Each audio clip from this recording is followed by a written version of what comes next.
Ada sesuatu di senyummu, kataku dengan sangat lirih.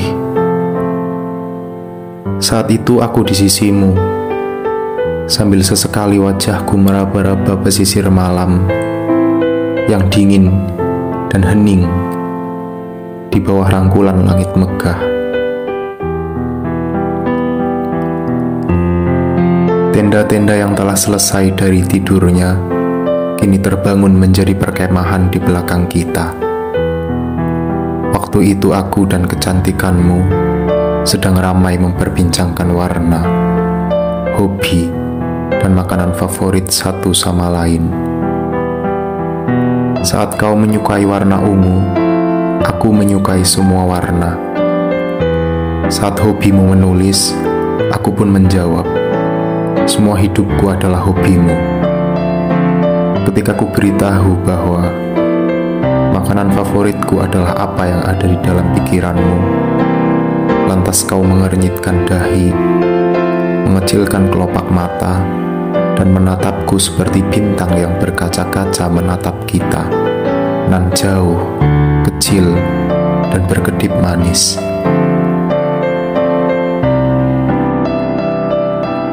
Panjang matamu yang tak berujung telah menangkap banyak suara dan rupa. Kau sesekali heran pada kerlingan lampu perumahan di tempat yang jauh, seolah tampak sama indahnya dengan gugusan gemintang yang menghias atap pegunungan ini. Dengan beberapa isyarat, aku juga tak segan menjawab rasa penasaran yang timbul darimu saat angin meliuk dari sebelah barat. Derai-derai rambutmu yang sesekali menutupi mata karena terbasuh kata-kataku yang terpendam, rasanya selalu mengajak agar bisa kumiliki hari ini selamanya.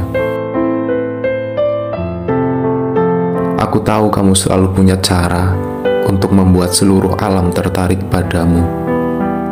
Misalnya dengan menggerakkan matamu sedemikian lembut ke pangkuan cakrawala, atau memukul pucuk-pucuk daun dengan hembusan nafasmu.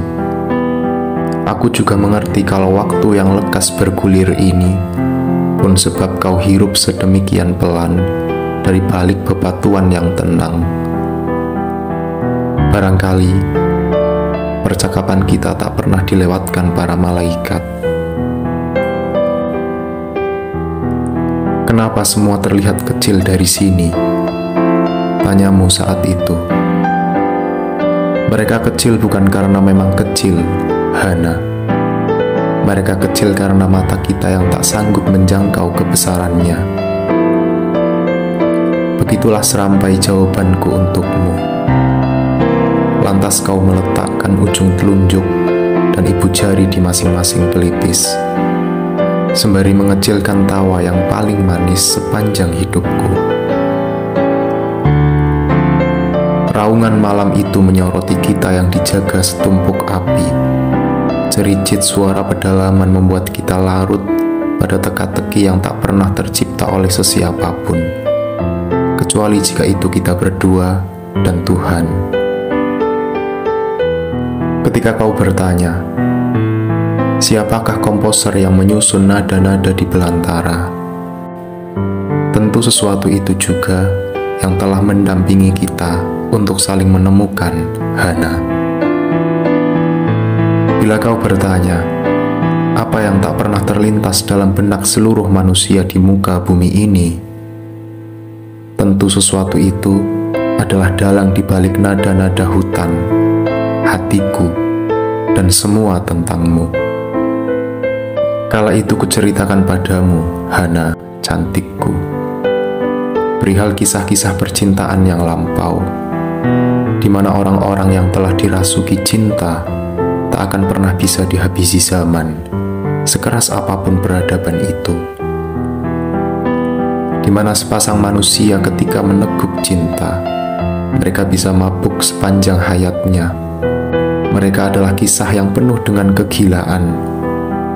Namun, cinta tanpa kegilaan hanyalah sebuah seni yang setengah gagal dinikmati, Hana. Kehebatan mereka sungguh tidak masuk dalam akalku yang banyak sekali terisi bayangan-bayangan yang suatu kali bisa saja menyerah pada kenyataan. Cinta mereka adalah keajaiban yang bahkan saat kenyataan datang tak pernah mampu mengganggu bayangan kekasihnya.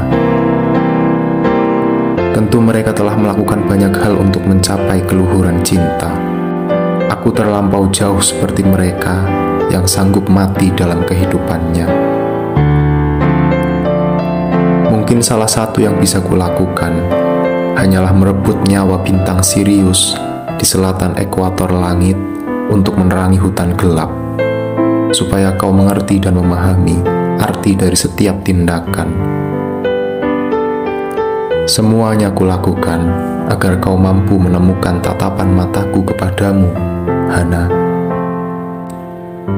Kurebut cahaya bintang itu, Hana yang cantik.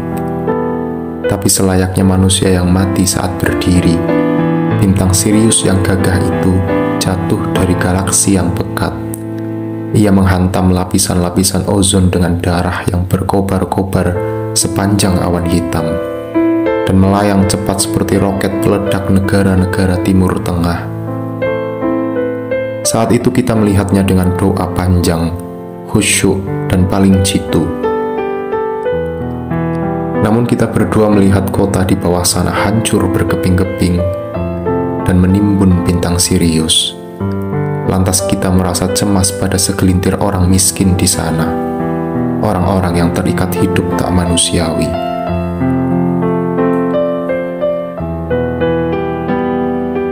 Gunung sunyi itu telah mendekap kita pada perjumpaan yang sebelumnya tak pernah kita rencanakan. Aku tak tahu angin mana yang telah mengibaskan rerumputan di Samarantu, sehingga menjadi jalur yang menghubungkan kita berdua. Mungkinkah angin itu juga yang telah mengetuk pintu rumahku dan mengajak langkah kakiku menuju celah-celah ngarai? Mungkinkah angin juga yang membuka jendela kamarmu agar dapat ia bawa senyummu ke lembah-lembah gelap ini? Kita tak pernah tahu sama sekali, Hana. Akan tetapi selayaknya jalan asing, kita memerlukan pemandu. Mungkin angin itu adalah pemandu bagi setiap pertemuan, kata, dan suasana. Pertemuan adalah jembatan yang perlu diseberangi seluruh manusia, Hana. Masing-masing manusia pasti akan menyeberangi jembatan itu dengan jarak yang berbeda-beda. Atau permasalahannya bukan jarak, melainkan keputusannya sendiri untuk melangkah. Kita jangan terkecoh, Hana. Dunia tak boleh mencuri kesempatanku. Dia juga tak boleh merampas hujan bintang di matamu yang telah bertubi-tubi menimpaku. Kalau kita sampai lengah pada gelapnya dunia, maka kau dan aku akan terseret pada jalan yang menyesatkan. Jalan yang tak akan pernah menyatukan kita di persimpangan manapun untuk melanjutkan kata-kata serta megahnya suasana. Waktu seperti roda gilas yang melintasi tubuh kita berdua. Begitu cepat, begitu sangat cepat, Hana. Waktu telah menebar kesempatan yang jernih, tapi nasib telah mencampurinya. Karenanya dunia semakin gulita. Mata kita berdua semakin tua, rapuh, serta banyak sekali dilampiasi kehilangan. Kau tentu ingat, Hana, saat aku tenggelamkan bintang Sirius yang terletak di selatan ekuator langit ke dalam pelukan kota, sehingga kota itu menjadi hancur berkeping-keping. Kota itu ternyata tempatmu, dan baru saja kusadari. Kini seluruh orang di kota itu telah mencari siapa oknum di balik penghancuran besar itu.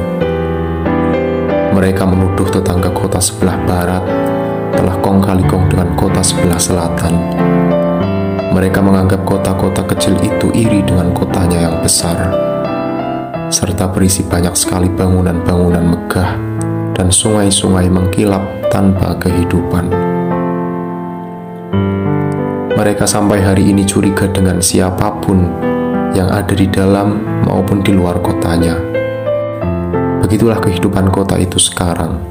Kota yang kau tinggali, peradaban yang jauh dari persemayamanku.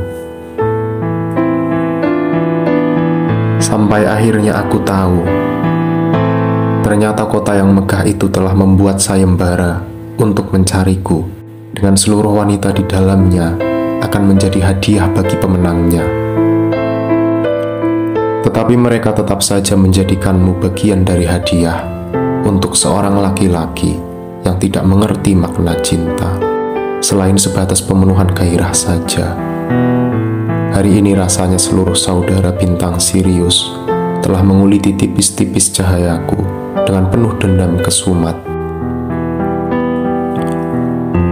Maaf, Hana kekasihku. Aku seonggok tanaman terakhir di desaku. Mana mungkin ku berikan pada kota yang rakus itu. Aku takut menemuimu, Hana sayang, karena kota itu bertangan baja. Suatu kali bisa melucuti tubuh si anak kampung yang hanya tahu ketela rebus dan secangkir kopi yang diperah dari duka cita orang udik dan digiling dari sekumpulan masyarakat kecil yang dipermainkan biang lala ekonomi modern.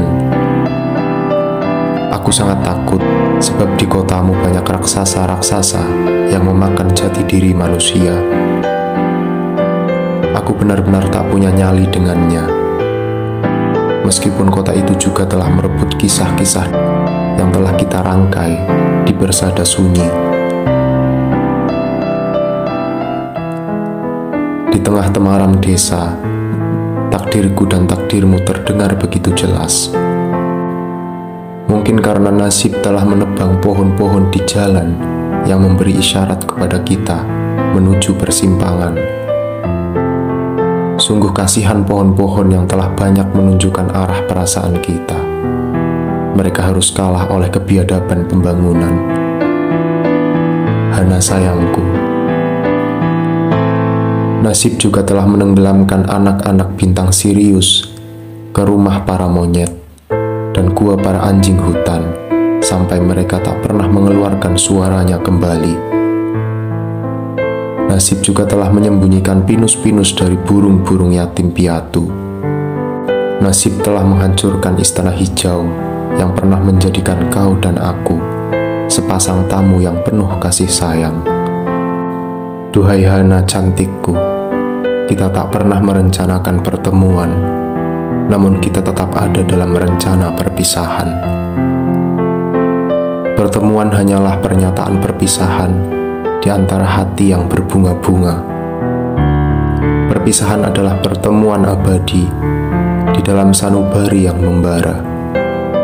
Lantas, apakah kau sama sepertiku, tak mampu membedakannya? Pertemuan dan perpisahan dilahirkan dari rahim yang sama, dengan jeda yang sangat tipis sekali. Apakah kau mampu merasakannya? Sambil ku ingat kisah kita kepada hidup yang terikat pertemuan denganmu, aku berpikir dengan riuh sekali, terutama tentang bagaimana bila arwah bintang Sirius bangkit dari kotamu untuk menghantui malam-malam di desa terpencil ini. Pasti seluruh kota akan melihatku sebagai rahasia yang telah mereka cari sejak kehancurannya. Pasti seluruh orang elit akan memperbudak pengamen, pengangguran, dan gelandangan untuk menjadi pion tanpa senjata saat menggempur haribaanku. Mereka akan merakit ranjau-ranjau di gang sempit, di area kumuh, dan di otak-otak manusia yang hidup mekanis. Derap kotamu akan sampai ke gapura desaku dengan membawa robot penampung air sungai yang hitam untuk meracuni seluruh penduduk desaku. Pasti aku akan sangat membenci kota megah itu, sembari mencintaimu sepenuh perjuangan hidup. Begitulah, Hana, kekasih hatiku. Ketika kota ingin membangunkan desa dari tidurnya, maka cara satu-satunya hanya dengan kehancuran yang menimbulkan kelaparan, kemiskinan, dan penindasan. Apa kau belum mengerti, Hana? Kata seorang penyair ternama, kelaparan adalah burung gagak yang licik dan hitam. Kelaparan itu akan memakanku dan orang-orang desa yang lugu, dan para udik yang tak tahu menau dalih-dalih pembangunan. Hana sayangku, meskipun waktu menertawakan kita, aku tak akan pernah menyesali satupun peristiwa yang telah mengantarkan aku untuk bertemu denganmu.